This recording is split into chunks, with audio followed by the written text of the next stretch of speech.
I'm Al McFarlane. Welcome to Conversations with Al McFarlane. Glad to be here and glad to have you along. Today, I've got a great program. I've got a colleague with me co-hosting Sidekick for a Day, W.D. Foster Graham. Brother W.D., good to see you. I don't see you. You've got your symbol up, but if you are able, turn your camera on and we'll make the conversation roll. I do see Brother Jay Most. How you doing, man? What's going on? I am doing very, very well, and thank you for having us. Well, thank you for being here. And also, I know that Alvina is here. She's going to be connecting momentarily, getting her device situations worked out.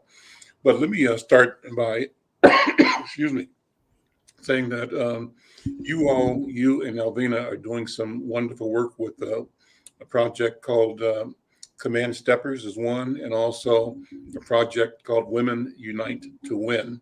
And it's a women's appreciation luncheon. You're the president of the Minnesota chapter of the National Empowerment Group Incorporated. And you do things supporting national performing artists. You do events and marketing promotions, and you work in community. So always good to talk to you. But the whole thing you do with stepping is phenomenal. Tell me about that, first of all, and we'll go from there. Well, back in 2007, I made a song called Ready to Do This. And my dad recorded back in the days. And anyway, I did high school choir and some of that stuff, but I always did want to make a record or two. And so met a guy here in Chaska who gave me a beat. I wrote to it, came out. The song was what it was. But then I took it to Milwaukee with because I'm born and raised in Milwaukee, and I've been living here since 93, 94. I graduated from St. Cloud State. So he said, man, they got this new school stepping thing called Chicago 8-count stepping. Now, old schoolers, they bop, they jitterbug, they two-step, they freestyle. But the last 30 years, the reason stepping, couples dance, Chicago style has swept the country because of this 8-count technique that has the ladies more showcased with turns and moves, and the guys aren't high stepping on the ladies so much.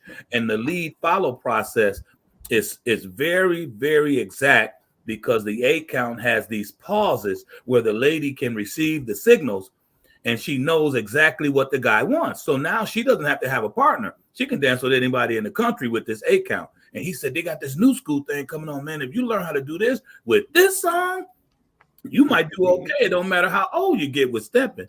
I said, wow, really? And so that's what happened. I brought the song back to Q-Bear. Q-Bear said, man, you got one.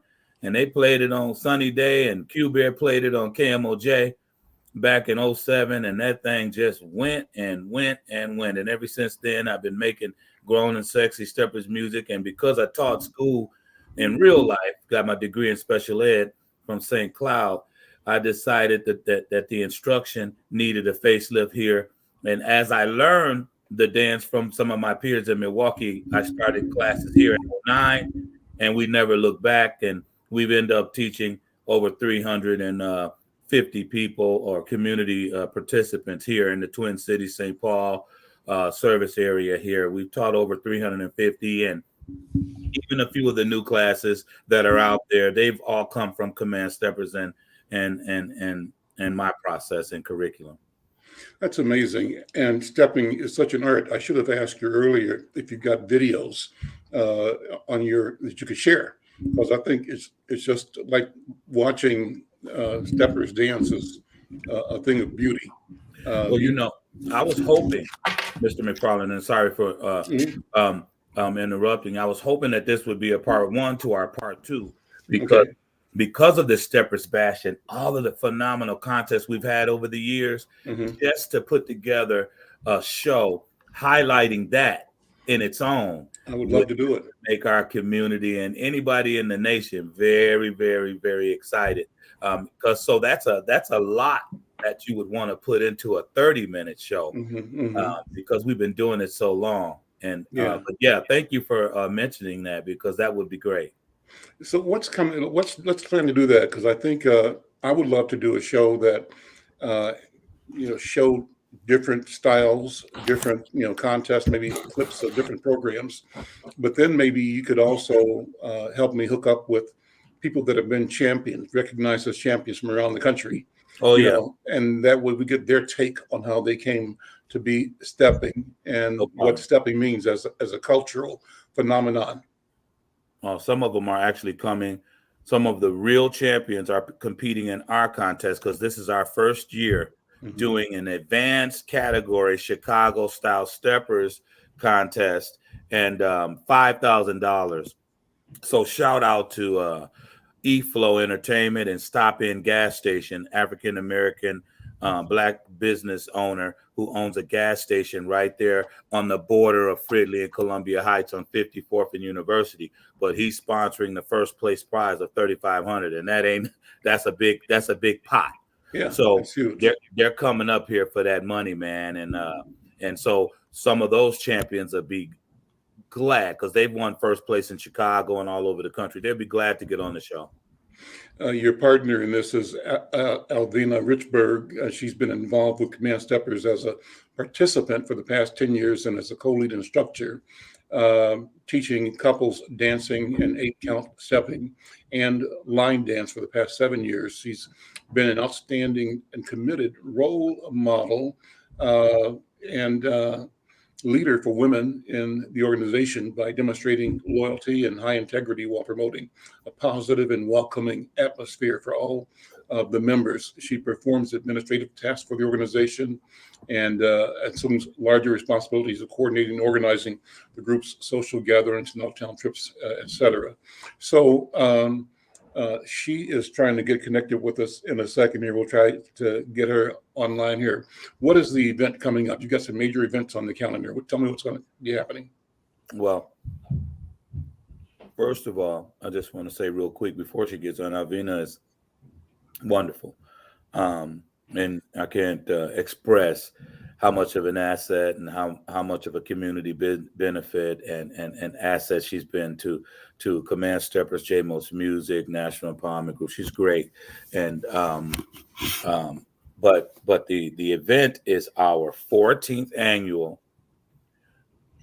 We started off the Mall of America Minnesota Steppers All-Star Bash. We just last 2 years recently changed our name. We just took the Mall of America off. Now, let me say this. Mall of America never asked us to release the name. From the very beginning, the Mall of America never told us that we couldn't tag our event that. Once they realized all the people that were coming from all over the country, they let us keep the name. There's been people coming in using the Mall of America's name, and the marketing department did a cease and desist. They never did that with us. It's just that once we approached them for support, at that point, they were saying we needed a media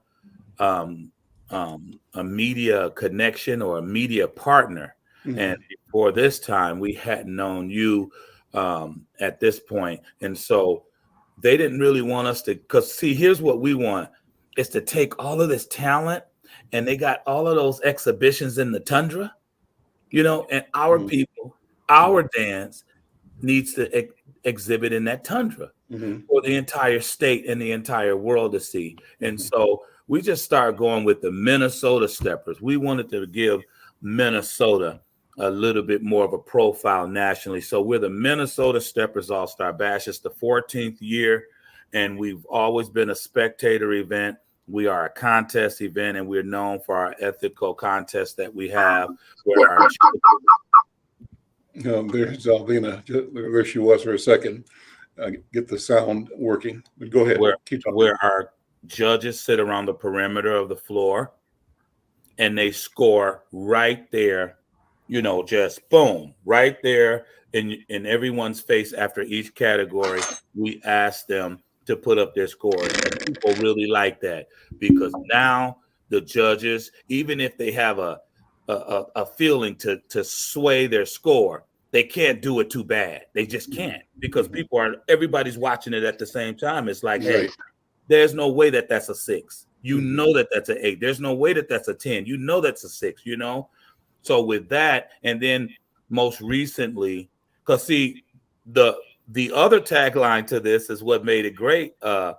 McFarlane, is that this contest is called the Y'all Can't Beat Us Steppers Contest. And that came from the very first year they talked about Minnesota not being able to step. So I said, you know what? We're going to challenge the whole country. And it was a way to get everybody to come to Minnesota.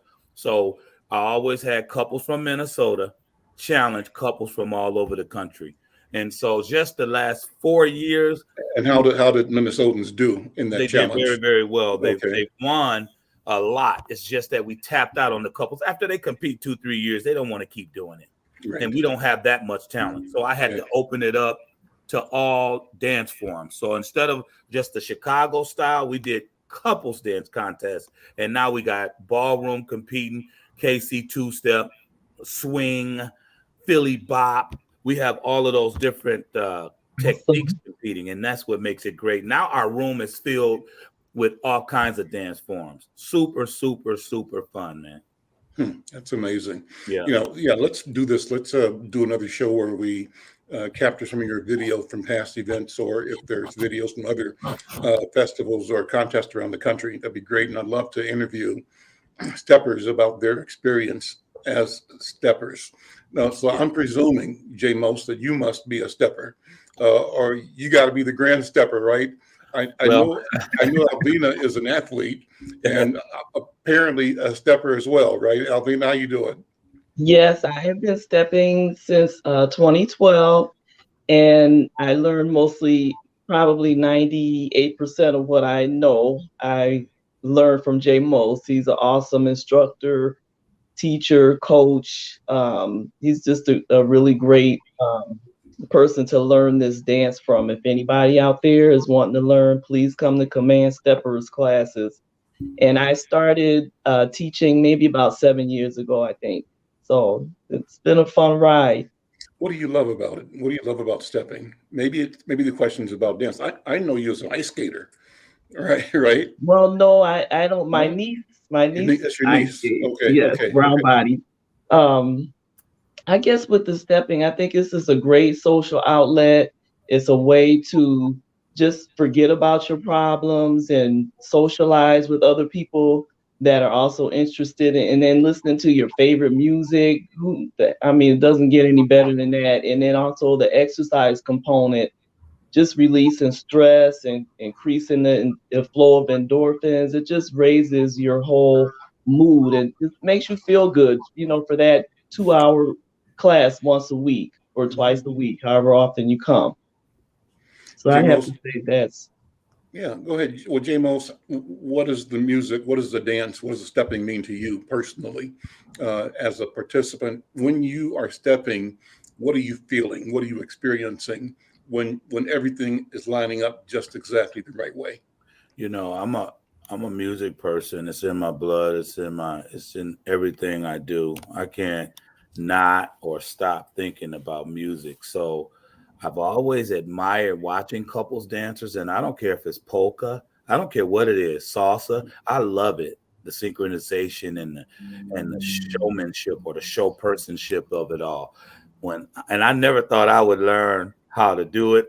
I never had a desire until I saw the 8 count. So what does it do for me?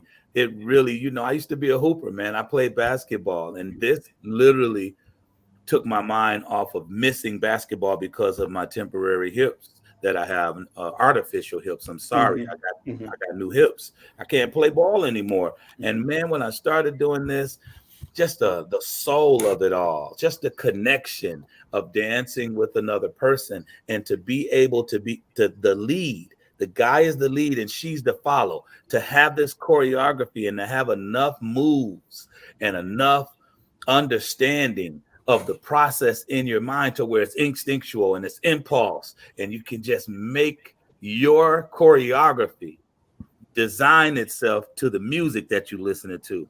It's super, super dope. And we can teach anybody in the world. It doesn't matter the disability. It doesn't matter the ethnicity. It doesn't matter what culture.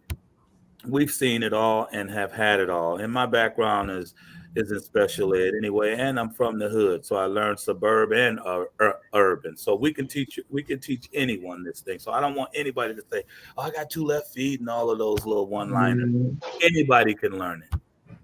Anybody can learn it, and it's a beautiful thing. So what does it cost? Talk about the event coming up again, the dates and times, and what's involved in getting. I'm gonna let Alvina talk about it and maybe hit us with the line dance information since she just got on, because Sure. I did some answers on it. So our event, the dates that we have for our event are June 2nd, 3rd, 4th, and 5th. The Minnesota Steppers and Line Dancers All-Star Bash is at the Hilton Hotel out in Bloomington. The airport Mall of America Hilton, not the one at the other end by France, but the one closer to the airport. The doors open each night at 7. We got weekend passes available for all the events.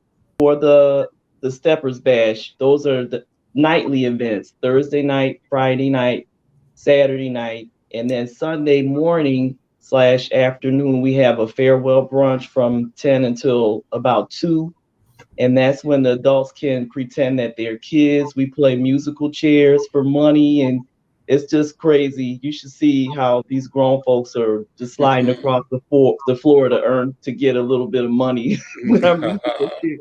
Pushing each other out of the chair. It's hilarious. It's competitive, Mhm. But the Hilton Hotel, Mr. McFarlane, has an inventory of about 278 rooms.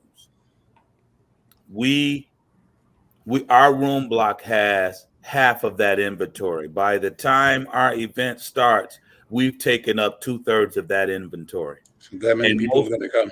And most people do 2 to 3 to a room or 3 to 4 to a room. Really? Oh yeah. Okay. So that 2/3 is multiplied by at least 2 to 3. We usually do 30. We have 31 tables.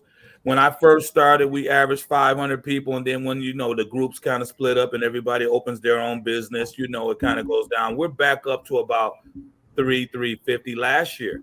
We saved it after a postponement, brought it back for COVID, and we didn't expect to do about 300 last year. Off the chains. Mm-hmm. Everybody in mask. It was all COVID cautious, but it was off the chains. And so just people coming here, they love Minnesota. When we moved this thing from March because of the pandemic to June, now we got Sacramento coming, Los Angeles, Mississippi, New Orleans, Charlotte. They want to come to Minnesota now, man. And March, our first 11 years, March was tough, and we pulled it off because we're a contest event. But now it's in June. It is off the chain. I'm just keeping it real with you. The parts of the United States that never would service us, the West Coast and down south, they're coming. They want that Mall of America. They want that Prince Paisley Park mansion. They want to see that stuff. They want to be in Minnesota for June, and that's people want to also look at the George Floyd, area, right? That's on the whole world's mind right now. Yeah, and yeah. All of those 3 monumental places are on our flyer, and they are signing up for all of it. Okay. Yeah. Well, I would be interested, J. Most and Alvina, in doing more interviews with you as we approach the June event. I'd love to, I said on one show, talk about the show what stepping is and listen to it. Let's make sure we get the clearances for the music, because we want to make sure that the YouTube and Facebook have cleared any music that's played. That's number one. So that takes a little time. But then also I would like to interview some of the people that have signed up that are coming from Mississippi or from the West Coast or East Coast. So I want to get a feeling for how this whole notion of the beauty of this art the art of stepping unfolds in different markets among our people.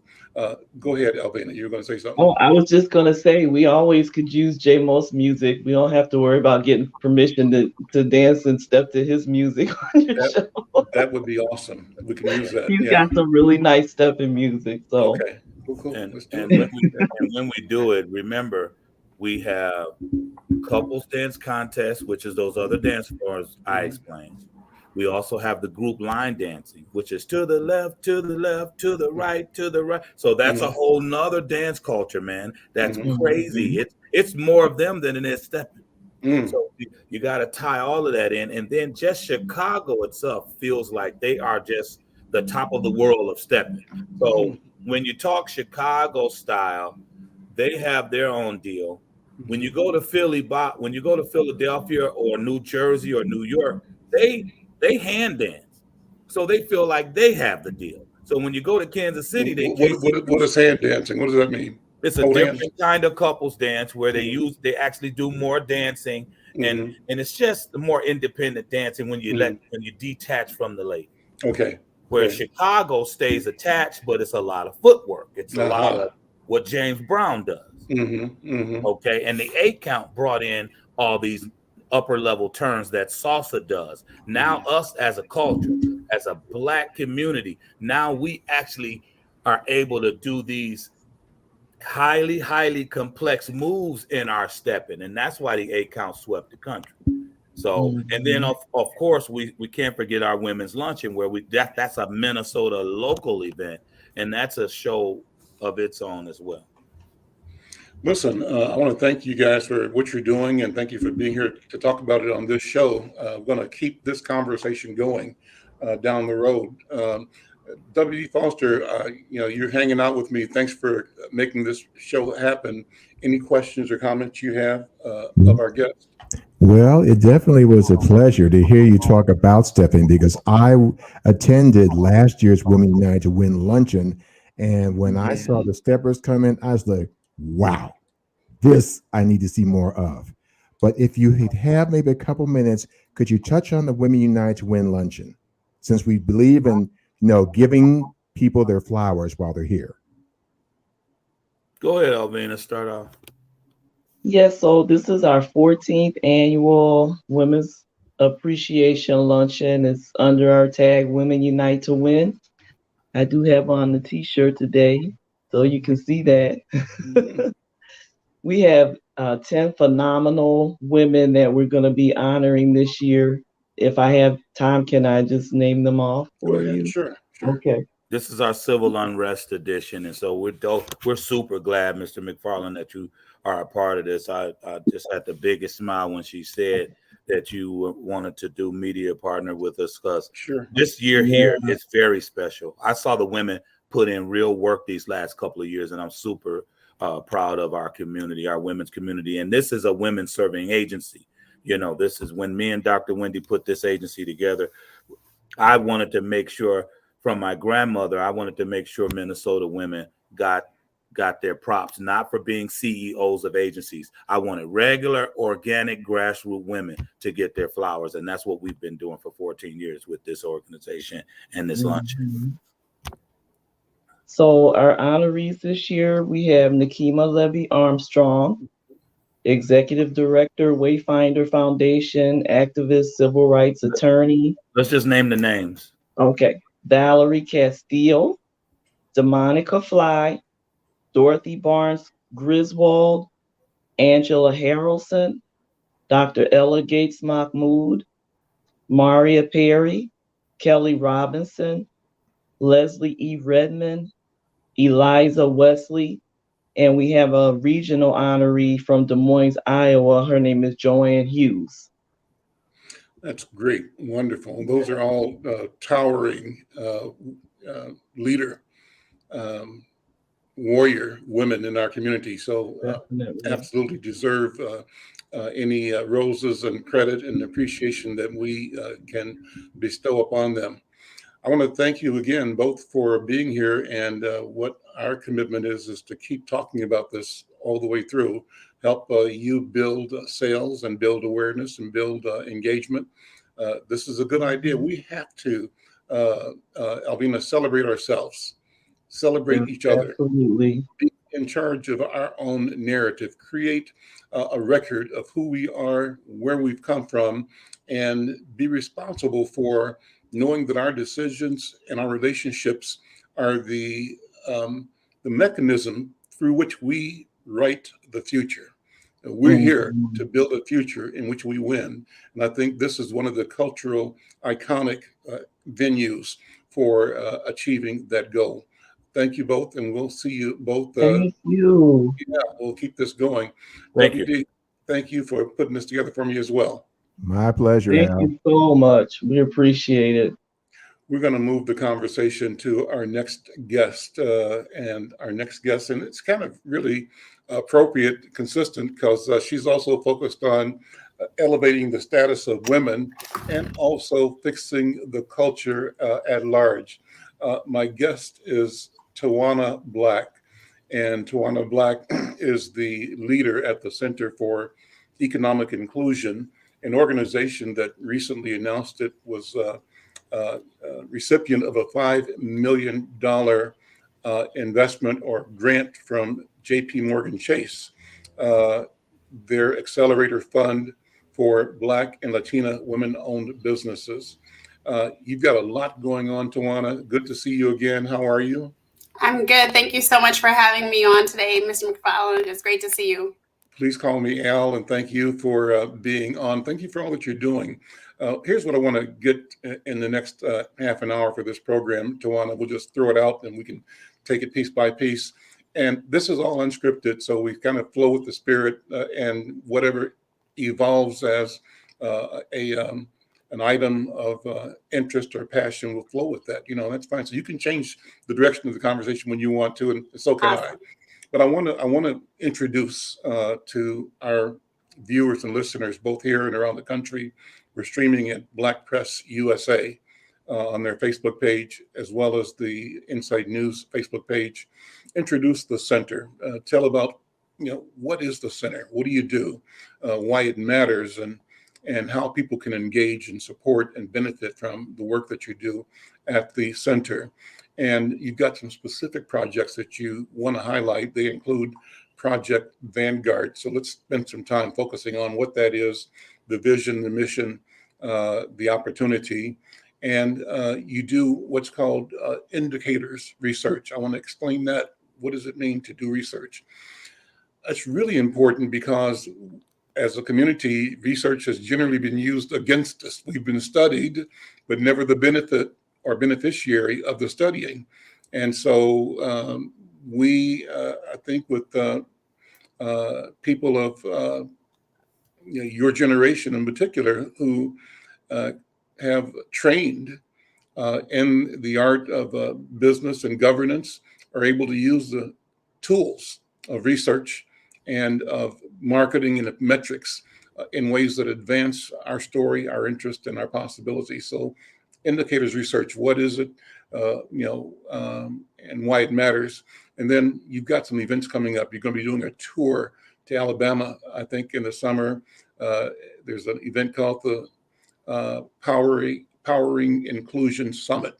I want to know what that's all about. So let's start with Center for Economic Inclusion 101. Introduce the organization, the concept, and the mission. Awesome. Absolutely. I'll do that. So the Center for Economic Inclusion, we are just about to celebrate our 5th anniversary coming up here at the end of the year. And the organization is a bit of a combination. We are a think tank, a do tank, or an action tank, and a consultancy. And our mission is about closing racial wealth gaps and building regional economies that truly work for everyone by that work. And our focus area is really public and private sector employers who are typically about mid-range in size. We started here with a focus, really hyperly focused on Minneapolis, St. Paul, and our regional economy. And since then, over the last 5 years, we've expanded that to serve regions across, so certainly the state of Minnesota, but then also across the country.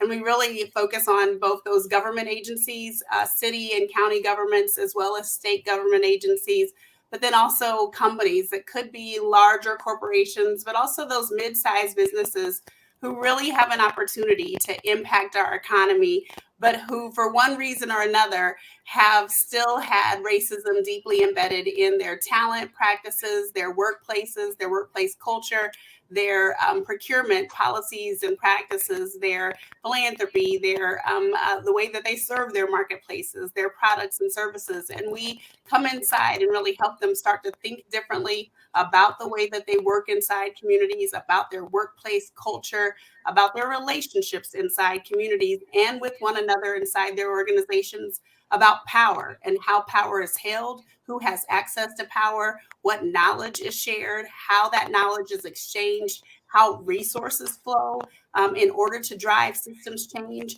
and what it takes to start to deeply disrupt and dismantle systemic racism in order to build an economy that truly works for everyone, and how to not only just create a new racial equity program, but how to truly transform those organizations such that not only does the business start to work for everyone, or the government agency or the workforce development program or a new business development or housing program start to help everyone, but so it ultimately impacts the entire economy. And we can show in data that racial equity actually benefits everyone. And so we help to drive that through the data so that that economic imperative ultimately drives sustained action. I mentioned that you've got a new grant from Chase. Tell us about that? What's happening with that? Absolutely. So JP Morgan Chase has had a competition for the last 3 years called Advancing Cities, where they've had a competition for cities to compete and win an award. Minneapolis-St. Paul has actually won this award now. We're the second winners last year. A housing organization and Hope Community won for a housing strategy. And this year we partnered here locally with Fearless Commerce and the Activate Network and NAO partners to propose a strategy called Project Vanguard, where together we are working to increase the number of Black and Latina women-owned businesses who are really operating at scale. So these are businesses in our community who are operating typically in a B2B fashion. So they're doing business with other businesses. And we want to see that number grow such that these businesses become known as the job creators in our communities. They become known as the wealth creators in our communities. And what we'll be doing specifically is providing training and support so those businesses become certified to do business with other corporations and government agencies through Certified Access and Fearless Commerce. We'll be providing them with supports through NAO partners to get whether they need a business, a location such that they might be purchasing that location, they might be leasing it, but they may need some supports to know, how do I know when brick and mortar, having an actual facility, is right for me? And how do I make sure I get the right facility? And that if I'm going to purchase it, I do so in a way that's really going to help me as the owner and my family build wealth. So they'll receive some supports in that way. They'll receive support from the Center for Economic Inclusion in navigating those contracts with corporations, where we're working to drive accountability among the corporate community and government agencies for growing that supply chain diversity in ways that are really significant and not just transactional. And then they'll, also receive lending capitals. And so we'll be offering both forgivable loans, revenue-based financing, which means that instead of the loan being secured by collateral, we actually invest based on those predictable monthly revenues. So if you have a contract with a company, you can know that, okay, I think I'm going to bring in $10,000 a month. So why don't we base it on about that much instead of having to have a building or something else to secure it? Right. And then also having equity investment, something that also isn't typically available in large supply in our community. So we'll have those 3 new products available in our marketplace really for this population. And our hope is that while JP Morgan Chase has funded it for Black and Latina women, that this gives us a chance to grow this so that other Black-owned businesses in our community, and we've already had some funders expressing interest, this gives us a chance to also grow this type of funding so that we can expand it for other populations. Your press release says you're doing this is a $25 million project, and that's our goal, is to raise a fund of $25 million. So we're out raising money right now. The $5 million puts you in that direction, right? Gets you going. How hard is it going to be to raise that kind of money? What do you think? certainly it's ambitious, but you have to be ambitious. You have to go out and declare it. And this is a vision that we've been given, and we believe it's real. And certainly, you know, you resonated when I talked about that revenue-based financing, because you've been in business for a long time. You know that, you know, recurring revenues makes more sense than saying, okay, go out and wait till you have a lot of collateral. Well, I could have that if I was able to secure the funds I need to grow and innovate in my business. And frankly, what we've said to funders, not just traditional philanthropy, but others, is this is also repairing historic harm. And so we have to look at wealth that has been extracted out of our communities, not only saying, okay, where are our communities today? And for so long, I think foundations, and you know, I came from having led a funder collaborative for 5 years before I started the Center for Economic Inclusion. For so long, we've looked and simply said, well, what's the capacity today? Oh, these businesses don't have what their white peer businesses have. Well, there's a reason for that. And so we really come at this from a data perspective, and that requires looking at the historical analysis as well as where we are today and what the economic imperative is, and really positioning our businesses to be job creators. And the data all shows, whether it's McKinsey data, Brookings data, you name it, not just ours, our economy is riding on our ability as a region and a state to invest in our people and business growth. We won't solve this through a solely corporate solution. We have to focus on Black and Brown communities as job creators. So I think it's ambitious, but it's not impossible at all, because the math shows this is the best opportunity for all communities. So it's about wealth creation and understanding and supporting what they call generational wealth, right? Absolutely. Setting our communities, our families on a path to compound wealth over generations, each generation facilitating and launching the next into innovative opportunity for expanding wealth, and ultimately allowing our people to know and feel ownership of our portion of the economy, that we are not simply consumers, but we are also producers, and that we enjoy the benefit of being effective producers. That we come to know that even within and among our own community, there's significant amounts of money flowing. The question is, how do we capture and amplify those revenue streams in ways that deliver what's the right word,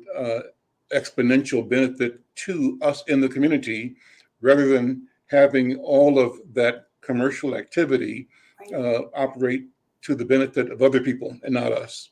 Absolutely. Absolutely. Yeah. Our data shows right now, we have predicted putting back in capital into these businesses of starting out with $1.5 million in lending capital. And with that, coupled with the training, we should be able to create 150 family sustaining jobs, meaning jobs that are paying over $18 an hour into these businesses. Well, those are dollars that can return back into our community, back into our economy, and then produce additional jobs, right? That's significant resources back into our economy. That's not small. And when we look at the significant pay equity gaps that exist in most large corporations and frankly, even government jobs, that's meaningful, right? If we can start to see those dollars churn inside our Black communities in the same way that we see dollars churning in our peers, in our Asian communities, in our white communities, in our Latino communities, we can see more businesses created, more sustainable economic prosperity, and not just the business creation, but we also see then our families be more stable. We see housing creation continuing. We see the 9,000 Equities campaign that's at Build Wealth Minnesota. We see that be sustainable, right, and prosperous as home ownership numbers start to increase. And so we see this as not just a bet, and we certainly don't see it as a risk. In fact, the data shows that investing in our businesses is even more secure than investing in the traditional white-owned business. But we have to elevate that narrative by using the data. You've been hiring, bringing on board some wonderful and talented people. I've been trying to make sure that I watch out for press releases you send out and present those excellent professionals. But take a minute to talk about your team. I'm impressed with the people that you've attracted to join you on this mission. Give them some sunshine right now, if you would.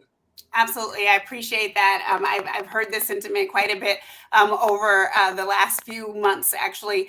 So at 5 years old, our team today is just at about 22 people. We actually, I think, have about 8 positions open right now. So we're doing quite a bit of growth in this season, and that is representative of all of the impact that we're working to make. And when I say my team, I have to say the team is made up not only of the people who work full time at the Center for Economic Inclusion, but also of our board of directors.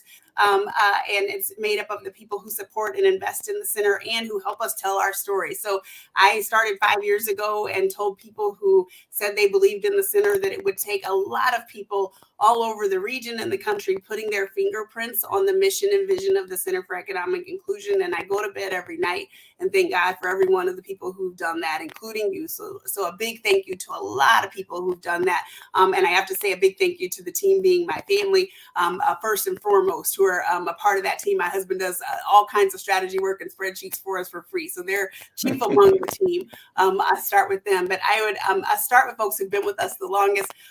Tony Toliver is our longest standing employee who's been with us, predates the center actually, and is our vice president of external affairs, and has been just Tony and I go back a dozen years. So tell Tony hello. Yeah, a great leader, and is continuing to lead and expand the work with us. Andrea Firstan is our vice president of innovation, policy, and research, and has also been with us now going on almost 4 years. And the two anchor different parts of our business and work. Suzanne Kelly, you might know, as chief of staff at the organization, and has just breathed a ton of innovation and partnership and leadership into the work. I never knew how much I needed a chief of staff until we brought one in who was so experienced and anchored into having done that role in other places and bringing and breathing life into every part of our organization. And then we've got a breadth of leaders. I won't name all the names because, of course, I'll forget one with 22 people inside the organization. But we've got leaders in public policy. We recently recruited someone from the Senate who is leading in that public policy arm, which is a huge part of our work and helps us to drive state policy. This year, we're advocating for $10 million, which would anchor this fund and help us expand it quickly across the state, as well as expand the work we've done in North Minneapolis into 5 other cities across the state around Black male employment. And so Isaac is leading us in those spaces and is doing a tremendous amount of work for us. And lots of folks comment about his prior work in the Senate and how he's transferring that work now with us in public policy. And is just doing tremendous work in those spaces. Excuse me. We also have, I have to say, our admin team. I think your admins are the folks who keep everybody out of trouble and keep us all aligned and on the straight and narrow. And we've got a team of 5 admin assistants who are really the backbone of the Center for Economic Inclusion, who everyone knows because they're the front door of the Center for Economic Inclusion, so I have to shout them out. We have an amazing team of consultants who are also on the front lines of our work and keep us going, particularly in working directly with our public and private sector clients across the state. And many of you may know those folks. Excuse me. Tawanna Pittman is on that team. Saroon and now, see, this is why you don't start calling out names. Right. Kay Kimbrell is on that team, as is Sarah Milner McLaughlin. And then we've got Jonathan Johnson, who is leading in our business development arm of our work and out slaying dragons left and right to help bring in all the folks who want to be doing business with us. Sam Nadelli is leading in our strategic partnerships arm and helping us make sure that we are bringing all the assets that we have in order to take those tentacles out into the many different community-based and civic organizations throughout the state and beyond, who are doing great work at grassroots and grass tops and in the middle, in faith-based sectors, in community-based sectors, in business and economic development and racial and economic justice. Sam helps make sure that we not only understand those bodies of work, but that we're bringing our assets to bear in those spaces, and we're leveraging their assets in our spaces, because it takes all of us maxing out in our lanes. And Sam helps us do that. He also works in partnership with our consultants every day, and it's just a tremendous asset inside of our work. And then we have a team of analysts and analytics director, Nathan and Maggie, who lead in that lane alongside our consultants and our researchers. And we have Tiffany Wilson, who recently joined us and is leading in our employer education work and leading in our event space. And then, of course, those backbone leaders who drive in communications. Mary Beth has been with us for about 3 years, who drives all the things that you see, who touch your world, and help make sure that we're connected not only in media and events, the e-news and website and those spaces, and partner across the organization. I'm trying to make sure I'm checking all my boxes. Just so many amazing folks. And then, of course, our board, who is chaired right now by Ro Attaby, and those board members partner with us to not just lead governance, but also fundraising and anchoring all the great work that happens by our team and connecting us across sectors and various partnerships across, again, the region, the state, but also across the country. I work with an amazing team of folks who help our engine be as innovative and smart as it possibly can be, and I'm really grateful for that. Well, Tawanna, you've done a wonderful job in painting a picture of a team that is robust, comprehensive, and capable. So good job, number one. And it sounds like it's a great team. You know, I wanted to close out with asking you to sort of share what you would share as marching orders for the community. What does the community do to both embrace and support this work? How does it realize its own benefit by being aware, number one, and then stepping up and supporting? What do you think? Great question. You know, the roots of our work are about shared accountability. We, as I've shared earlier, we operate with a strong focus on data. We believe data informs the work, but that data, to your point earlier, historically data has often been used against our communities, and we believe that data can be an asset. That isn't just numeric data. It's also about the lived experience that we have. It's about how data and the work that is done inside businesses and government shows up in our lives. And so one ask that we have is share the stories, share the experiences that you have when you see your company. If we show up in your place and you hear that your company has hired us, know that we want to hear you. We want to hear from you. If you hear that somebody from our team is showing up to give a speech, know that we want to hear from you in advance. Don't hesitate to reach out to us and say, hey, we need a perspective before you show up here, because we need to be as informed as we possibly can, because the numbers never tell the full story. And we want to be the strongest partner in shared accountability that we can. And that's how we're successful. So know that piece and partner with us in those spaces. The other piece is, as we advocate for policies at the state capitol, in city halls across the region and across the state, and we operate from St. Louis County here to Minneapolis, St. Paul, and further, right, all across the state. We also need to be walking arm in arm together in order to drive policies in every single domain that truly start to change our lives, so that every one of our children has a different story to tell than we had, and our grandchildren and great-grandchildren have a different story to tell of the experience that they have in Minnesota. So we have to walk that out. We have to go fight for different policies and practices. And that's the work that we do. Much of it, what you see in the news, is very little of the work that we actually do behind the scenes. So inform us, give us that insight and intel. And then when we call, when we sound that alarm, you know, if you're one of those people who says, hey, I can come testify on a bill, I can come testify on an ordinance, let us know when you see those calls to action, because we always need and want more people, particularly folks who are workers, folks who are business owners, who are willing to come share that testimony about why we need more equitable wages, more equitable opportunities for investment coming, and why specifically those sectors of innovation that stress that opportunity, our mindset, there's no disparity in brilliance. There is absolutely no disparity in brilliance. And that means that we should be operating in each and every sector that exists, each and every one, because we were all given talent and brilliance in equal measure. And so the only reason that we're not in any single domain is a simple lack of opportunity because of past laws and current laws. And so we have to begin to break those doors down and create investment opportunities. So when you see us knocking those doors down and you have a desire to walk through them, sound the alarm, because we're more than happy to go push that door open and set a seat at the table so that you can walk through those doors and somebody else can walk right behind you and we can keep opening more seats. What a wonderful vision. Let me ask if Angela Rose is still in the backstage. Is Angela still here, AZ? If she is, I want to bring her on just to get an update on what's happening with the strike. But if she's not here, she's going to be in tomorrow. I've been watching the school strike, the St. Paul's successful ability to avert the strike, but Minneapolis is really struggling with how to bring the sides together to bring everybody in alignment with its mission of serving children and families, and providing education. And so that's a big challenge. We'll talk about that tomorrow. Well, I want to close with you. You triggered another question in me, Tawanna, and you invited people that work in agencies and corporations in particular to be aware, and that when they see you or your team showing up,